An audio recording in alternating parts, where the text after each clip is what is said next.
Protest के बाद घर वापसी हुई आपकी। हमने देखा कि एजुकेशन मिनिस्टर का इस्तीफा हुआ, एनटीए में काफी रिवैम्प्स हुए, बिल पास हुए, जो पब्लिक एग्जाम्स अमेंडमेंट बिल्स थे वो दोनों हाउसेज में पास हो गए। आपके जो डिमांड्स थे और जो चीजें हो रही वो अलाइन है?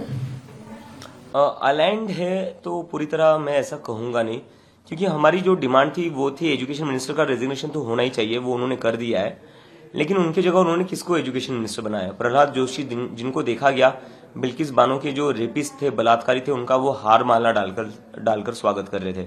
तो सोचिए, जो बच्चे स्कूल में पढ़ते होंगे, जो लड़कियां स्कूल में पढ़ती होगी, उनको कैसा लग रहा होगा कि एजुकेशन मिनिस्टर कौन है? बलात्कारियों का स्वागत करने वाला इंसान बलात्कारी बना हुआ है। तो हम इसका तो बिल्कुल समर्थन नहीं करते।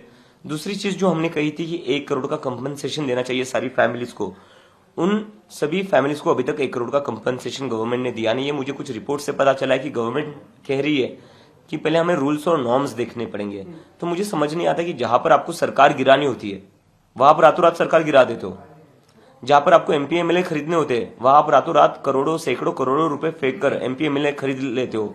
वहां पर आपको कोई रूल्स और नॉर्म्स दिखते नहीं है। लेकिन जहां पर पीड़ित परिवारों को कंपनसेशन देने की बात आती है और 1 करोड़ का कंपनसेशन है, वहां पर आपको सारे रूल्स और नॉर्म्स याद आ रहे। इसका मतलब आपकी नीयत सही नहीं है। तो मुझे लगता है कि ये ऐसे बहाने ना बनाए, 1 करोड़ का कंपनसेशन सारी उन फैमिलीज को दे दे जिनके बच्चों ने आत्महत्या करी है, क्योंकि वो फैमिलीज जो है वो कर्जे में डूबी हुई है। तो ये जो डिमांड्स आपने दी थी उसके लिए डेडलाइंस कुछ सरकार से कुछ डिस्कस हुई थी? सरकार से हम चाहते हैं कि जितना जल्दी हो सके उतना जल्दी करे। अगर वो नहीं करते तो हमें फिर से आंदोलन पर बैठना पड़ेगा, क्योंकि जब तक ये सारी डिमांड्स मीट नहीं होती है हम लोग पीछे नहीं हटेंगे। तो आंदोलन का स्वरूप क्या होगा अगर वापस से आप बैठते हैं? वापस से धरना दे देंगे। आपने एजुकेशन मिनिस्टर की बात की, नए एजुकेशन मिनिस्टर की, तो इस सरकार में कोई लगता है जो एजुकेशन मिनिस्ट्री फिलहाल ले सकते हैं आपके हिसाब से? दिक्कत वही है कि मैंने जब वो वीडियो देखा जहां पर प्रहलाद जोशी बलात्कारियों का स्वागत करते हैं हारमाला डालकर, तो मेरे मन में भी आया इन लोगों के पास दूसरे लोग ही नहीं है, सारे इनके अंदर ऐसे ही भरे हुए, गुंडे ही भरे हुए, या फिर बलात्कारियों का स्वागत करने वाले, सम्मान करने वाले ही भरे हुए। तो ये कहीं ना कहीं इन लोगों के साथ दिक्कत है, इनके पास ज्यादा अच्छे पढ़े लिखे लोग नहीं है। क्या प्रधानमंत्री रख सकते हैं वो डिपार्टमेंट अपने पास खुद? प्रधानमंत्री के पास जो डिपार्टमेंट है कुछ 1-2 वो तो ठीक से चला ले। वो पहले प्रधानमंत्री को उसके लिए देश में रहना पड़ेगा, प्रधानमंत्री को खुद स्कूलों में घूमना पड़ेगा। उनके पास उतना समय है जब वो अपना आधा टाइम तो विदेश में बिताते हैं। अभिजीत जी, आपसे ये भी समझना चाहेंगे कि जो कुछ हुआ, क्योंकि आपका प्रोटेस्ट में वाहवाही तो काफी हुई, जाहिर सी बात है कि एक मंत्री को इस्तीफा देना पड़ा, कैबिनेट मंत्री को, लेकिन कुछ गलत कारणों से भी प्रोटेस्ट काफी चर्चा में रहा। गलत कारण वो भी डिबेटेबल, जैसे मंत्रियों को या फिर प्रधानमंत्रियों को गालियां देना, या फिर असामाजिक तत्वों का उसमें आ जाना, पुलिस की तरफ से लाठियां भाजना, स्टूडेंट्स को पीटना, इन सब चीजों पे आप क्या राय रख रहे हैं, क्या कह रहे हैं? मैंने तो इसमें पहले दिन से मैं कहता आ रहा था, जब से हमारा आंदोलन स्टार्ट हुआ था, कि इस आंदोलन में बाहर से कुछ लोग भेजे जाएंगे, कुछ गुंडे भेजे जाएंगे जो जानबूझकर ऐसी हरकत करेंगे जिससे प्रोटेस्ट में डिस्टर्बेंस क्रिएट हो, जो जानबूझकर ऐसी कोशिश करेंगे कि प्रोटेस्ट बदनाम हो जाए। फिर उन गुंडों की की हुई हरकतों को इस्तेमाल करके जो आरोप जो है वो सीजेपी के लोगों के ऊपर लगाया जाएगा। अगर इस प्रोटेस्ट में अगर हमें ऐसा ही कुछ करना होता तो हम 1 महीना बैठे हुए थे, हम 1 महीने में नहीं कर पाते। ये हमने किया नहीं कहीं से, पर क्योंकि हम पूरे शांतिपूर्ण लोग हैं, संविधान के रास्ते पर चलने वाले लोग हैं, डॉक्टर बाबा साहेब और महात्मा गांधी के रास्ते पर चलने वाले लोग हैं। ये बाहर से भेजे गए हुए गुंडे थे जिन्होंने ये हरकत करी है, और इन गुंडों की प्लानिंग दिल्ली पुलिस के साथ हो रखी थी, क्योंकि जिस प्रोटेस्ट साइट पर मुझे बिना चेकिंग के पुलिस जाने नहीं दे रही थी, वहां पर पुलिस अब बता रही कि 2100 क्रिमिनल्स खुलेआम घूम रहे थे। तो ये 2100 जो क्रिमिनल्स है वो खुलेआम कैसे घूम रहे थे? पहली बात, किसकी गलती है, किसने इन्हें खुला छोड़ा? दूसरी बात, जंतर मंतर पर जहां पर मेरी बिना चेकिंग के एंट्री नहीं होती थी, वहां पर ये 2100 क्रिमिनल्स बिना चेकिंग के कैसे आए? एएनआई की टीम आती थी, एएनआई की टीम के भी इक्विपमेंट चेक होते थे, उनकी टीम की भी चेकिंग होती थी। तो पुलिस ने इन क्रिमिनल्स को बिना चेकिंग के अंदर कैसे आने दिया, या चेकिंग के साथ अंदर आने दिया और बोला कि आप लोग जाओ अंदर माहौल खराब कर लो? तो इसमें पुलिस पर भी बहुत बड़ा प्रश्न चिन्ह है, जिसके उन्हें जवाब देने पड़ेंगे। तो बड़ा सवाल खड़ा कर रहे हैं आप दिल्ली पुलिस पर। मैं सवाल नहीं खड़ा कर रहा हूं, मैं बता रहा हूं 19 की रात को दिल्ली पुलिस ने पत्थरों से भरा ट्रक जंतर मंतर के पीछे लगा रखा था, स्टेज के पीछे। अब पत्थरों से भरा ट्रक खड़ा करने का रीजन क्या है? उस ट्रक के बगल में दिल्ली पुलिस ऑलरेडी एक डैमेज्ड वैन खड़ी कर देती है। क्या रीजन है? आप मार्च के पहले 20 जुलाई को हमारा मार्च होना था, उसके ठीक पहले रात को आप एक पत्थरों से भरा ट्रक वहां पार्क करते हो, दिल्ली पुलिस के लोग, और एक टूटी हुई वैन खड़ी करते हो, और अगले दिन न्यूज क्या आती है, पथराव हुआ, गाड़ी तोड़ी गई, जिसकी प्लानिंग दिल्ली पुलिस ने पहले से ही करके रखी थी।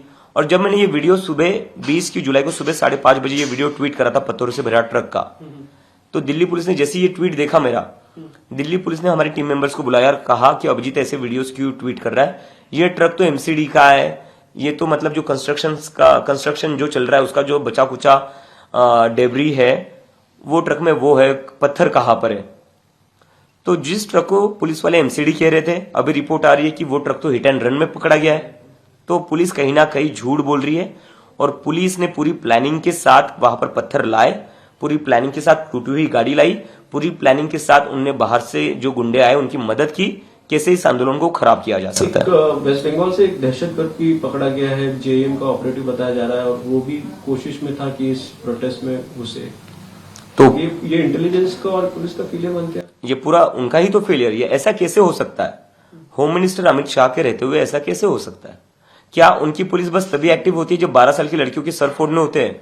क्या उनकी पुलिस और इंटेलिजेंस, आरएएफ, सीआरपीएफ तभी एक्टिव हो सकती है जब लड़कियों के कपड़े फाड़कर उनको पीटना, उनके प्राइवेट पार्ट्स पर लाठियां चलानी है? जहां पर बात गुंडों को रोकने की आती है, क्रिमिनल्स को रोकने की आती है, आप तो रोक नहीं पाए। आप खुद बता रहे हो कि 2100 क्रिमिनल्स जंतर मंतर पर आए थे। तो ये क्लियर अमित शाह का फेलियर है, पुलिस का फेलियर है, और मैं इसे फेलियर नहीं कहूंगा, ये प्लानिंग थी इन लोगों की।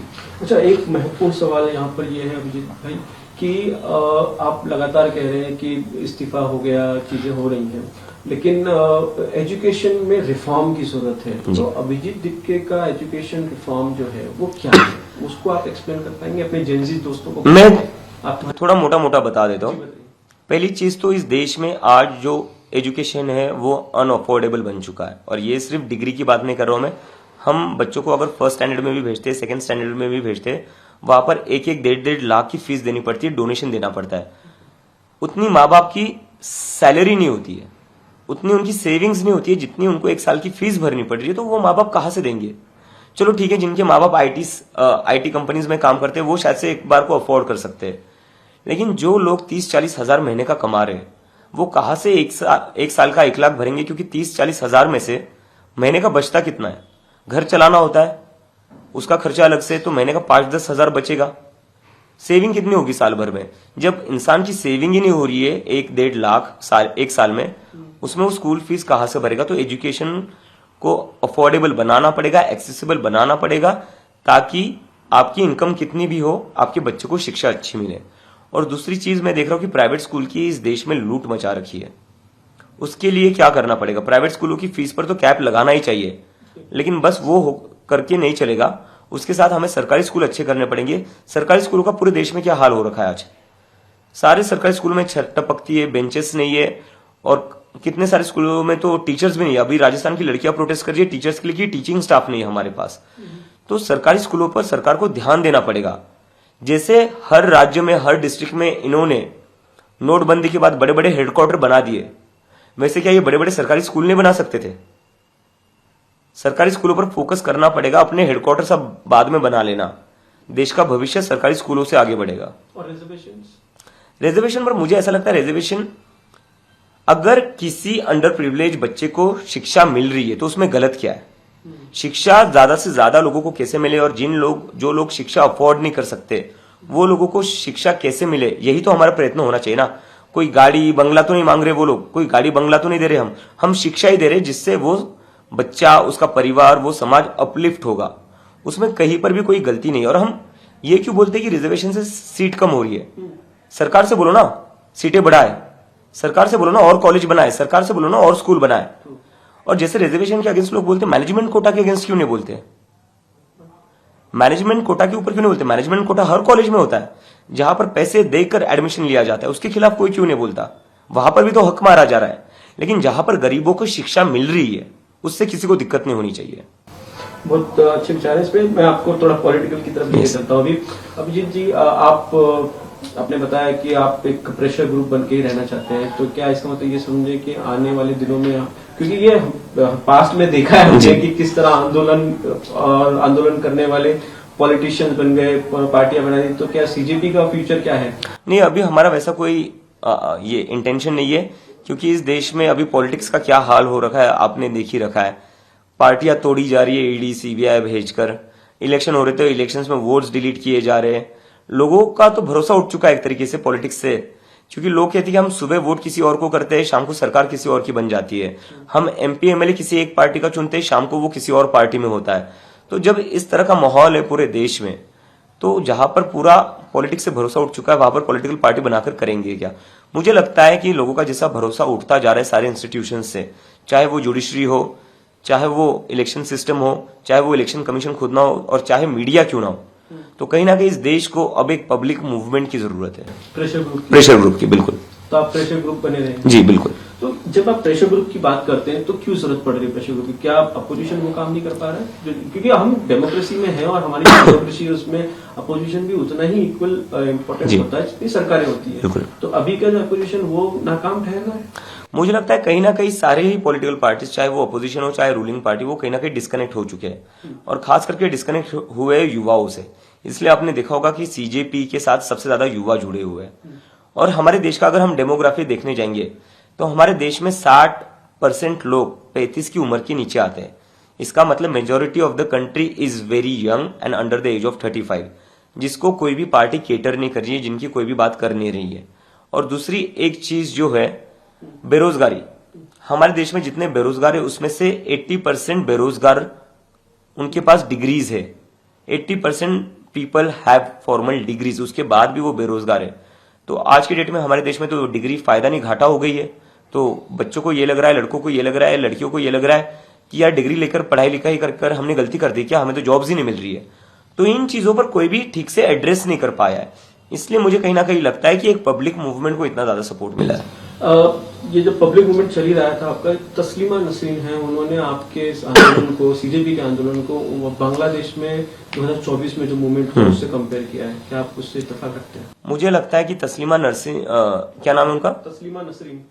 तस्लीमा नसरीन। मुझे लगता है जो पुलिस ने लाठियां चलाई, सर फोड़ा, पेलेट गन्स चलाई, टीयर गैस चलाए, वो विजुअल्स देखकर शायद से उनको बांग्लादेश की याद आई होगी। क्योंकि स्टूडेंट्स ने तो ऐसा कहीं पर भी नहीं करा है। स्टूडेंट्स ने अपना सर फुड़वा लिया, अपना हाथ तुड़वा लिया, अपना पैर तुड़वा लिया है, और उसके बाद भी स्टूडेंट शांति से बैठे रहे। और स्टूडेंट ने रिस्पॉन्ड कैसे किया? स्टूडेंट्स ने रिस्पॉन्ड किया मीम्स और ह्यूमर के साथ। हमारे देश का जो युवा है, वो युवा ने ब्रूटैलिटी का रिस्पॉन्ड किया है मीम्स और ह्यूमर के साथ। झारखंड में भी कुछ बच्चे प्रोटेस्ट पे बैठे, उनसे बात हुई आपकी? उनके मांगों को आप सपोर्ट कर रहे हैं? जी, कल रात को ही मेरी उनसे बात हुई, और मैंने उनसे बात की और मैंने उनको पूरा अश्योरेंस दिया उनको कि आपकी जो भी डिमांड्स है हम पूरी तरह आपके साथ हैं, और आप संघर्ष करते रहिए। जैसी मेरी तबीयत ठीक होती है मैं खुद वहां जाऊंगा। अभी क्योंकि मुझे टाइफाइड हो रखा है तो इसलिए मैं ट्रैवल नहीं कर पा रहा हूँ, लेकिन झारखंड में जो प्रोटेस्ट हो रहा है उन स्टूडेंट्स के साथ हम पूरी तरीके से। आरएसएस के एक नेता है, वो कहते हैं कि एंटी नेशनल है सीजेपी का जो पूरा चल रहा है। जिन्होंने महात्मा गांधी की हत्या करी, उस विचारधारा के लोग हमें एंटी नेशनल कह रहे हैं। मुझे लगता है उनको कोई अधिकार नहीं है, कोई मॉरल राइट नहीं है। जो गांधी के हत्यारे है उनको कोई मॉरल राइट नहीं है किसी और को एंटी नेशनल कहने का। इस देश में सबसे पहला कोई एंटी नेशनल था तो वो नथुराम गोडसे था। उमर खालिद पे फिर क्या विचार है? मुझे लगता है उनकी हियरिंग तो होनी चाहिए, उनका ट्रायल तो होना चाहिए। ट्रायल नहीं हो रहा है, हियरिंग नहीं हो रहा है, तो कहीं ना कहीं लीगल जो प्रोसीडिंग है उसे ना रोका जाए, लीगल प्रोसीडिंग तो हो जानी चाहिए। मेरा एक लास्ट आखिरी सवाल है, आप काफी चर्चा में हैं, तो पर्सनल अटैक्स भी हो रहे हैं आपके ऊपर। रिसेंटली एक आरटीआई फाइल की गई है आपके एजुकेशन बताने के लिए, उस पर क्या क्लैरिफिकेशन दे रहे हैं बता दीजिए। नहीं, उस पर तो मैं यही कहना चाहूंगा कि मैं अपने एजुकेशन लोन और मैं मेरे स्कॉलरशिप के लेटर दिखाने को तैयार हूँ। আমাদের ভিডিও ভালো লাগলে লাইক এবং শেয়ার করুন, কমেন্ট সেকশনে গিয়ে জানান আপনাদের মতামত। আরো ভিডিও পেতে আমাদের চ্যানেল সাবস্ক্রাইব করুন এবং প্রতি মুহূর্তে খবরের আপডেট পেতে প্রেস করুন বেল আইকন।